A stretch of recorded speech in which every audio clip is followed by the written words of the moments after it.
Humans are perhaps the most dangerous and unpredictable entity on the face of the planet.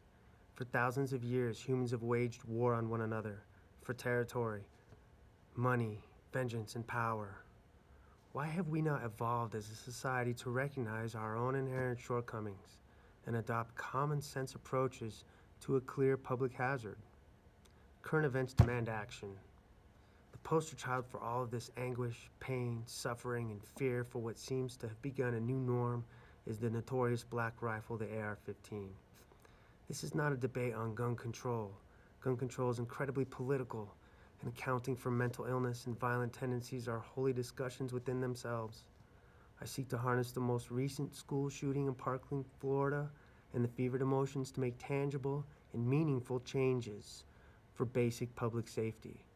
I will provide you with the original intended purpose of this style of weapon, its application in today's world, and my personal experience with this platform.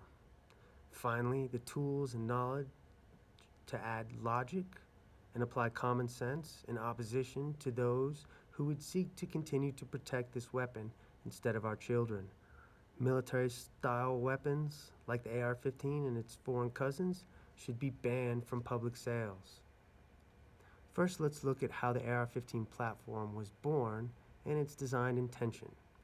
The AR-15 was developed by way of a government contract to bring U.S. military power to a competitive level with its enemies. AR-15 style rifles are not assault weapons or assault rifles. An assault rifle is fully automatic. In other words, when you pull and hold the trigger, the weapon continues to fire. That's a machine gun. Automatic firearms have been severely restricted from civilian ownership since 1934. The civilian AR-15 that has been most frequently used were all in fact semi-automatic, so that's one trigger pull, one round is fired.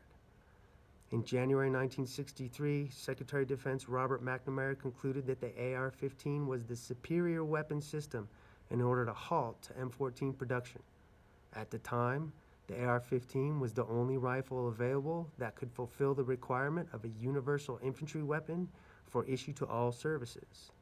Once the features of this new platform were fine-tuned and the option for fully automatic was added, the United States military adopted and renamed this model the M16. Let's be clear here. This platform's intended design was to be easy to use, very accurate, and to kill or cause as much damage as possible. I'm a former U.S. paratrooper, and it was truly my honor to serve you and my country in Desert Storm. I've trained extensively with this platform and have seen very up close and personal what this weapon can do. And it is very good at its job. Today's emerging global threats and growing firepower of nefarious actors has resulted in most local police departments having to carry the AR-15 in the line of duty. The Second Amendment is clear in its intended purpose, and I support that.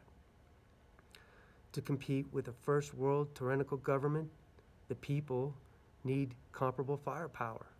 I believe that the founders of this nation wrote the Bill of Rights in order of priority. When a government forces its will on a people, the military is the hammer, even in modern society. Especially given the current political climate, the Second Amendment affords us, the people, the ability to truly stand for what we believe in.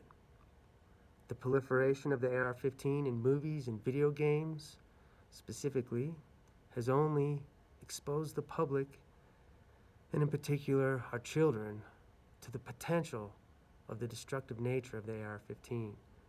As you can see, there is a legitimate application for this weapon platform, and in the hands of a properly trained individual is incredibly effective.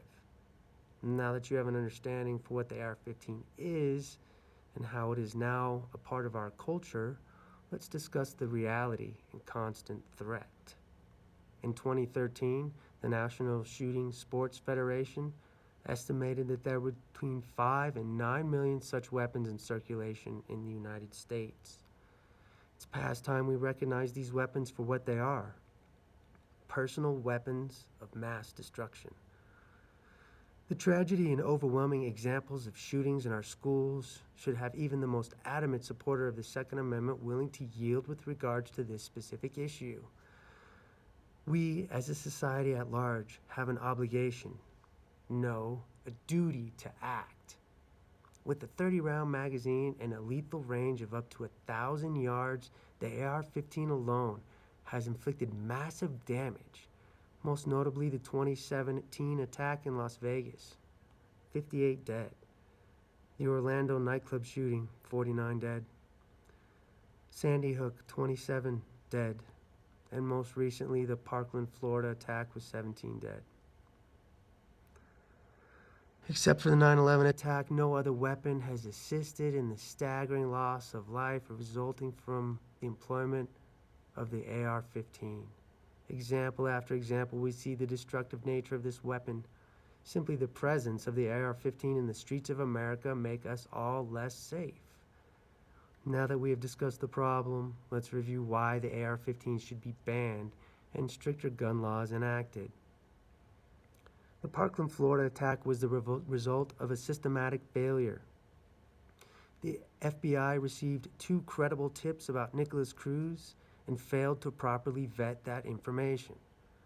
Over a 7-year period prior to February 14th of 2018, local law enforcement interacted with Cruz 39 times and had 2 psychological evaluations performed by state-certified psychologists, all of whom determined that Cruz was not a threat to himself or others.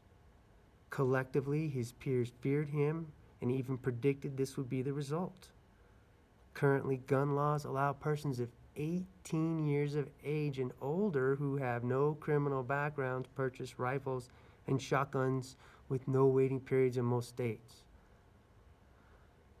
Cruz had purchased 10 guns in a little over a year. That just blows my mind. Here we also need common sense to prevail. Anyone who has had contact with law enforcement multiple times, particularly individuals with violent tendencies, should be challenged in their ability to purchase any weapon. Similarly, mental illness is a predominant factor, and the need to identify and treat this sickness is key to future mitigation. We have a need to err on the side of public safety with a system based on proven indicators and restricting the type of firearms protected by the Second Amendment. The AR-15 and its foreign counterparts should top the list and not be available for civilian access.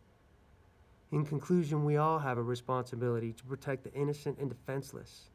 We simply cannot have these weapons of personal mass destruction legally roam our streets to appease the few who would seek to abuse the letter of the law. These weapons are designed and manufactured for military use. All other justifications and reasoning to continue to protect this platform with the Second Amendment is egotistical and irresponsible. The minimum age should be raised to 25 years old, and every purchase should require a permit or license with a current mental evaluation to be determined. Anyone who has been convicted or has had multiple encounters with law enforcement that include any violence or volatile interactions should also be very challenged in their ability to purchase or possess a firearm. So today I encourage all of you to contact your congressmen, your governors, your representatives, email, call, and join this perfect storm. It's time for action. Thank you.